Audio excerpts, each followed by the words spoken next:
Mesdames, Messieurs, bonjour à toutes et à tous. Bienvenue au journal. Près d'un an de travail pour écrire un nouveau projet de constitution s'achève pour la commission constitutionnelle. Son président a remis ce matin au chef de l'État le projet de constitution qui ouvre la voie à une 5e république au Burkina. 6 mois de pouvoir à la Maison-Blanche et toujours pas de succès probant pour Donald Trump. Le président américain vient de subir un nouvel échec dans sa tentative de supprimer l'Obamacare qui protège 23 millions d'Américains. Mission accomplie donc pour la commission constitutionnelle. Son président, Maître Alidou Ouedraogo, a remis ce matin au président du Faso le projet de la future constitution du Burkina. Près d'un an de travail et d'explications au Burkinabé d'ici et de l'extérieur a permis de parvenir à ce projet. Cette remise au chef de l'État ouvre la voie à la tenue d'un référendum pour la naissance de la 5e République. Reportage Roger Cam, Vincent Tiendré-Biogo. Voici le projet de la future constitution du Burkina Faso, désormais entre les mains du président du Faso, Roch-Marc Christian Kaboré. Après des mois de travaux et de consultation des citoyens de l'intérieur et de l'extérieur pour son élaboration, la commission constitutionnelle dirigée par Maître Alidou Ouedraogo est allée remettre le document au chef de l'État.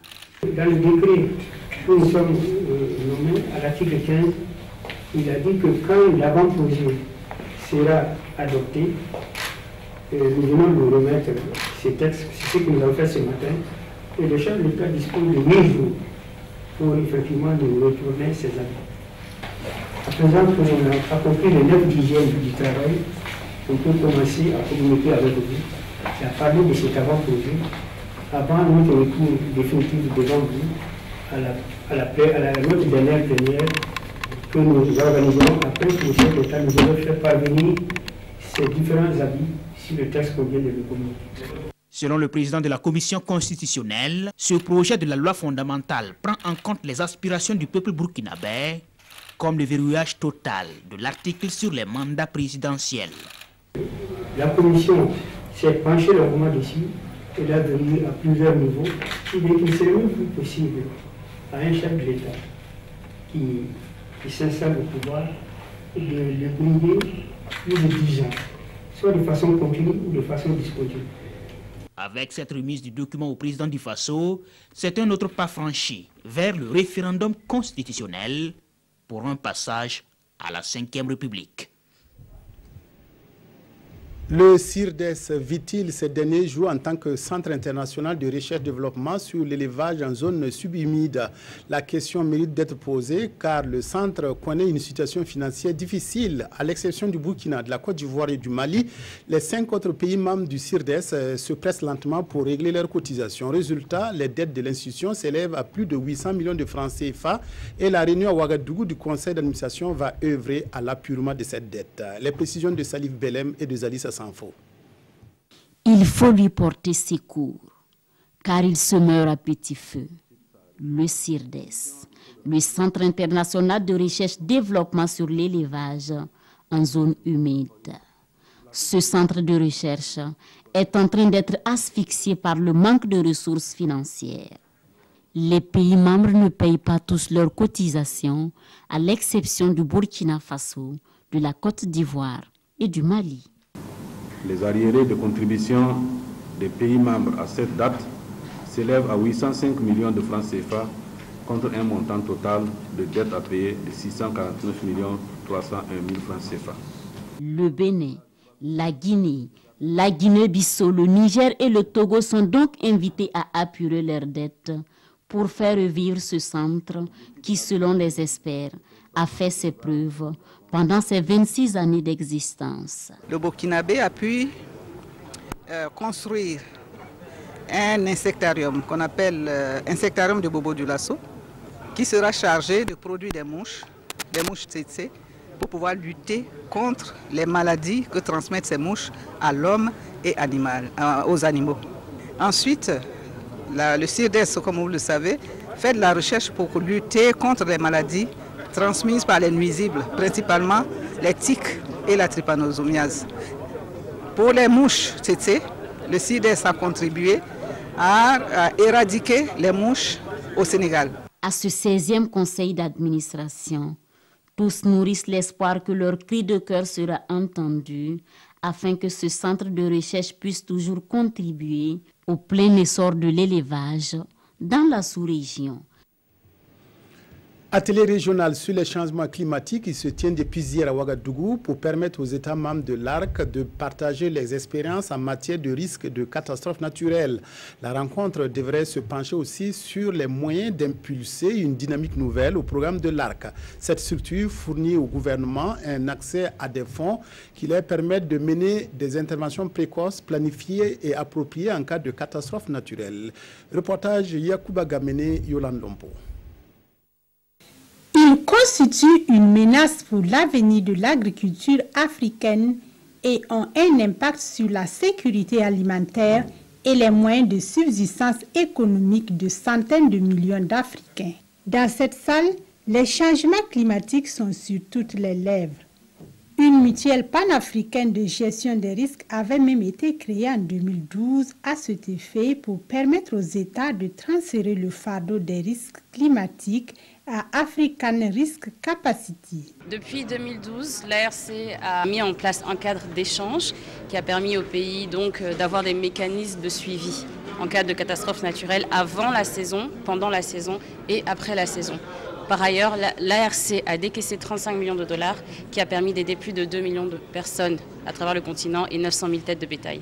5 ans après, ces experts venus du Kenya, du Malawi, d'Afrique de l'Ouest et d'Afrique centrale sont ici pour faire le bilan et voir comment améliorer le processus du logiciel ARC.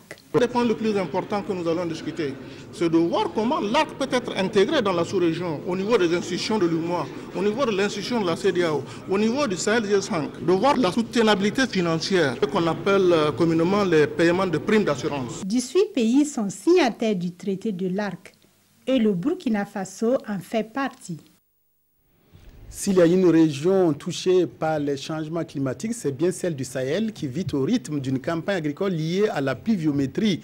La saison actuelle se déroule de manière satisfaisante en dépit de quelques poches de sécheresse. En effet, les pluies ont été rares pendant un mois. Selon les prévisions des services spécialisés, la campagne agricole s'annonce sous de bons auspices dans le Sahel burkinabé. Ama Faisal Sissé, c'est 12 ans à Dori. Visite sur un champ de production de mil. Nous sommes dans le champ de Amadou Diko, à quelques encablures de Gorgadi dans la province du Sénou. Selon cet agriculteur, la campagne a démarré tôt ici cette année par rapport à la campagne passée. Les semis ont eu lieu dès les premières pluies le 24 mai dernier. Ils présentent un aspect satisfaisant. Nous sommes en train de sarcler et les plantes se présentent bien. Les agents d'agriculture nous rendent visite pour voir comment on travaille. Ils nous aident et nous conseillent sur comment utiliser la fumure organique et la technique de semis. Selon les techniciens de l'agriculture, à la date du 12 juillet, ils ont enregistré 8 pluies dans la commune de Gourgadi avec un total de 191 mm contre 131 en 2016. Nous avons en tout cas constaté que le semis des grandes cultures est pratiquement achevé. Là, il s'agit du mil et du sorgho. Et l'année précédente, à cette période-là, on avait quand même toujours des difficultés et les semis des grandes cultures se poursuivaient. Autre localité, même constat. Au pied de ces collines de Arbinda dans le Soum, Isaka exploite ce champ de 2 hectares. Les semis sont au stade de montaison. La spéculation cultivée et la variété améliorée. Il a réalisé aussi des cordons pierreux et nous explique son importance. Ce sont les techniciens là seulement qui nous ont montré qu'en faisant les cordons pierreux, vraiment ça va rendre ton terrain très riche. Et que vraiment j'ai utilisé. En voyant même mon voisin là, vous voyez même déjà, c'était comme pour lui là. Vous voyez même à l'ère actuelle là, l'herbe ne sort pas dans son champ. Mais comme moi j'ai utilisé les cordons pierreux et je cultive dedans, vraiment ça est revenu un bon champ. Le semis est déjà fait. Nous leur recommandons, nous leur demandons de poursuivre avec les techniques préconisées. C'est-à-dire de faire le démarrage, par exemple, pour diminuer la concurrence au niveau des plants. Parce que nous savons qu'au Sahel, la pluviométrie a toujours fait défaut. De manière générale, la campagne a connu une installation disparate dans la région du Sahel affirme le directeur régional en charge de l'agriculture. Au niveau de la région du Sahel, nous suivons 12 postes pluviométriques. Et ces 12 postes-là, c'est-à-dire 3 postes par province. Dans ces 12 postes, il n'y a que 3 qui sont déficitaires, à savoir le poste de Gorom, le poste de Sebar et le poste de Titabé. Il faut se dire que c'est comparativement à la campagne précédente que ces 3 postes sont déficitaires.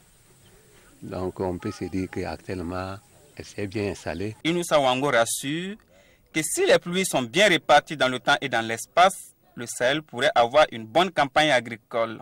Et selon les prévisions de la direction régionale en charge de l'agriculture du Sahel, il est attendu pour cette campagne agricole une production d'environ 350 000 tonnes de céréales. Le fonds d'appui au secteur informel FASI jette un œil dans le rétroviseur. Depuis hier, les acteurs provinciaux et régionaux du fonds dressent le bilan de l'année dernière en vue de proposer des réformes. Réformes pour des services de qualité dans les domaines du crédit, de l'appui et des conseils. Moussa Oudrago, Zalis Assanfo. Le fonds d'appui au secteur informel FASI, ici en auto-évaluation. Cette rencontre bilan vise d'une part à passer en revue les acquis et les insuffisances de l'année écoulée et d'autre part à proposer des réformes qui prennent en compte les préoccupations des promoteurs. Le bilan 2016 est très positif dans la mesure où nous avons financé 2119 promoteurs pour un montant de plus de 941 millions et nous avons aussi recouvré une somme de plus de 800 millions, ce qui fait un taux de recouvrement de 136%. C'est un bilan du FASI qui satisfait le secrétaire général du ministère en charge de la jeunesse et de l'insertion professionnelle. C'est le lieu pour nous de féliciter la direction générale du fonds d'appui au secteur informel pour déjà les performances réalisées en 2016 en termes donc de taux de recouvrement, et les inviter surtout à répondre aux principales et aux fortes attentes que manifestent les acteurs donc, de ce secteur, qui se résument principalement donc, au relèvement du niveau des concours, mais aussi au raccourcissement des délais de traitement des dossiers. Créé en 1998, le FASI a pour mission de promouvoir la création d'emplois et la lutte contre la pauvreté à travers le financement de micro-projets sous forme de prêts. Le FASI a injecté plus de 10 milliards de francs CFA au secteur informel depuis sa création et a généré plus de 55 000 emplois. Des enseignants du primaire et du secondaire bénéficient d'une formation initiée par leur syndicat. Ces derniers ont reçu l'appui de la Fédération canadienne des enseignants et enseignantes. La formation vise à mieux préparer les participants au concours professionnel et à leur renforcer leur professionnalisme. Rasmane Zundi Nyarkiteda. 130 enseignants du primaire et du secondaire renforcent leur capacité professionnelle pour une éducation de qualité. Cette séance de formation est une initiative d'enseignants burkinabés en collaboration avec la Fédération canadienne des enseignants. Objectif, renforcer leurs connaissances pédagogiques, mais également leurs compétences pour le concours professionnel. Nous avons remarqué qu'il est indispensable que les enseignantes et les enseignants soient outillés pour être vraiment performants dans les classes. C'est une formation qui va permettre à toutes celles et à tous ceux qui veulent en tout cas préparer les concours professionnels d'être outillés afin d'être admis. Rencontre du donner et du recevoir, c'est une occasion pour les participants d'échanger et de partager leur expérience avec leurs collègues venus du Canada. Les participants auront d'abord un module de pédagogie générale dans lequel on aura comme contenu les méthodes d'enseignement et la gestion de la classe. On aura aussi l'équité. Ça, c'est des thématiques qu'on va donner donc à l'ensemble des groupes. On aura aussi la pensée critique sur laquelle les Canadiens sont quand même plus avancés que nous. Donc, c'est des thèmes globaux qui seront donc développés pour tous les participants. Ensuite, donc, pour ceux du secondaire particulièrement, on a prévu donc des cours de didactique de français, de SVT, sciences de la vie et de la terre, de anglais. Et pour ceux du primaire, on a le calcul, le dessin, le français. 8e du genre, la formation allie théorie et pratique et va contribuer à améliorer la qualité de l'éducation au Burkina. Fin de formation pour 28 médecins de la CEDEAO qui ont bénéficié à Ouagadougou de connaissances dans le cadre du projet régional de renforcement des capacités en surveillance des maladies et de la riposte en Afrique de l'Ouest. Cette formation a été appuyée financièrement par l'Organisation ouest-africaine de la santé, OAS. Des formations similaires se déroulent également dans les pays anglophones et lusophones de la communauté. Daouda Ouattara, Yolande Lompo. Des nouveaux diplômés en master en épidémiologie d'intervention expliquent ici aux autorités les résultats de leurs travaux. 8 États membres de la CEDEAO viennent de fédérer leurs actions pour former ces 28 médecins en vue d'assurer la surveillance et préparer la riposte contre les épidémies courantes et réémergentes.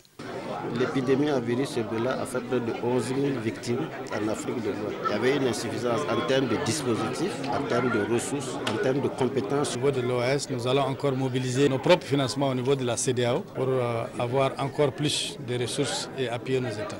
Nos chefs d'État également ont décidé de mettre en place un CDC ouest-africain dont le siège sera basé au Nigeria, à Abuja. Et ce CDC-là va renforcer les capacités de notre région en matière de surveillance et de contrôle des maladies. En septembre prochain, 25 autres seront formés.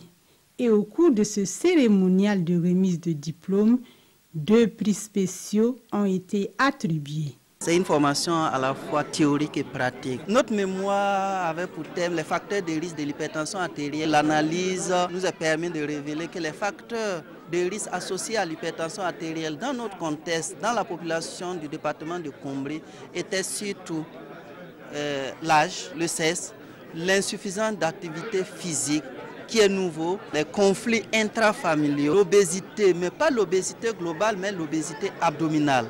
L'accord 2015-2017 a pris pour nom de baptême Mamadou Sawadougou. Les journalistes burkinabés ont une nouvelle source de motivation pour écrire sur les biotechnologies. C'est le prix d'excellence en journalisme biotechnologie agricole lancé par le Forum ouvert sur la biotechnologie au Burkina. L'OFAB veut encourager à travers cette compétition la vulgarisation des informations sur les avancées scientifiques au profit du public. La première édition de ce concours dévoilera ses primés en septembre prochain. Issaka Oudrago, Mariam Dao, Bouma Ernest Nebié. La première édition du prix d'excellence en journalisme sur les biotechnologies est prévue du 25 juillet au 10 août 2017. L'initiative est de l'OFAB, le Forum ouvert sur la biotechnologie agricole au Burkina Faso. À travers ce prix, l'OFAB veut encourager les journalistes à faire la promotion de l'information sur les résultats de la recherche scientifique sur l'agriculture. Tout journaliste peut compétir. On cherche à distinguer pour encourager tous les journalistes qui écrivent ou qui produisent des œuvres qui contribuent à encourager ou à promouvoir les biotechnologies agricoles, qui contribuent également à lutter contre la famine et la pauvreté au niveau de nos braves producteurs. Les 3 meilleures œuvres qui seront distinguées pourront aller compétir au plan continental au niveau de l'Ouganda avec d'autres journalistes évidemment qui sont aussi en présélection dans les différents pays. La recherche scientifique n'a pas un meilleur traitement dans la presse selon les organisateurs et la cérémonie de lancement du prix OFAB est mise à profit pour faire le plaidoyer. C'est comme si quelque part nous nous intéressons par exemple à la biotechnologie que lorsqu'il y a des activités de type scandale, etc. Alors que je souhaite que de plus en plus les journalistes aillent sur le terrain, cherchent à savoir qu'est-ce que nos chercheurs ont produit, quelles sont les conséquences par exemple de certaines productions, par exemple au profit de nos paysans. À cette première édition du prix OFAB 2017, 3 meilleures œuvres journalistiques seront primées. Les prix varient de 200 000 francs à 500 000 francs CFA. Donald Trump voulait envoyer aux oubliettes le fameux système de protection des Américains mis en place sous son prédécesseur Barack Obama, une promesse de campagne difficilement tenable aujourd'hui. Son propre camp, en particulier des sénateurs, refuse de voter pour cette nouvelle loi. L'Obamacare avait été promulguée en 2010 et est entrée en vigueur en 2014. La loi donnait une couverture santé à 23 millions d'Américains qui se retrouveraient sans protection si elle venait à être abrogée. Le pronostic vital d'Obamacare n'est plus engagé pour le moment. Le projet républicain de réforme du système de santé américain a été coulé par des sénateurs de la majorité. Un échec cinglant pour Donald Trump qui reste cependant persuadé que la loi démocrate finira de toute façon par mourir sous son propre poids comme il l'a écrit sur Twitter avant de s'exprimer depuis Washington contenant visiblement sa colère. Déçu, très déçu. Je ne pense pas que le projet de réforme soit mort, mais cela fait 7 ans que j'entends le Congrès dire haut et fort qu'il faut annuler et le remplacer. Et quand il a enfin eu l'opportunité de le faire, il n'en a pas profité. C'est décevant.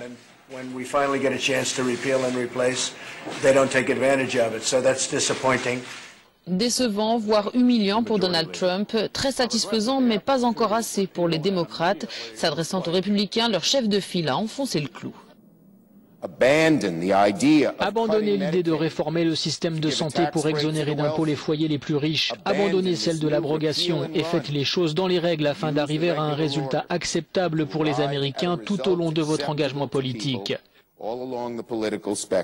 Promulguée en 2010 par Barack Obama, l'Obamacare est en vigueur depuis le 1er janvier 2014. Elle oblige toutes les personnes payant des impôts aux États-Unis à se doter d'une assurance santé remplissant certains critères.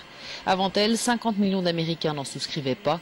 Si l'Obamacare venait à être abrogé, 23 millions d'entre eux se retrouveraient sans couverture santé. Les conclusions du 6e sommet du TAC constituent assurément l'essentiel des colonnes des journaux de ce mercredi. Mes confrères commentent aussi la tenue à Rabat du symposium de la CAF.